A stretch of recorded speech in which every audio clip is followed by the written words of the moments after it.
Ito ang Tokyo Train Station kung saan tayo sasakay ng Shinkansen o yung tinatawag na bullet train.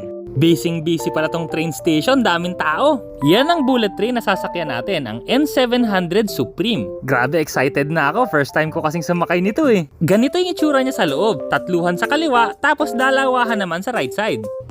Parang eroplano rin pala dito, no? Meron siyang compartment sa ibabaw at meron ding seating arrangement. Ang luwag ng knee room ko, kasya yung medium size sky travel luggage ko, pati yung backpack sa ibabaw. May lamesa pa at seat back pockets. May sabitan sa upuan, may sabitan din sa pader. Kalikutin din natin yung CR. Ang linis naman dito, merong sink, merong toilet, merong tissue, tapos may built-in pa na bidet. Balik muna tayo sa biyahe, napaka-komportable pala dito at napakabilis, more than 300 kilometers per hour ang takbo natin. Ang kulit, meron din palang stewardess dito at pwede kang bumili ng pagkain. Nag-ice cream pa nga ako eh. Hi, what an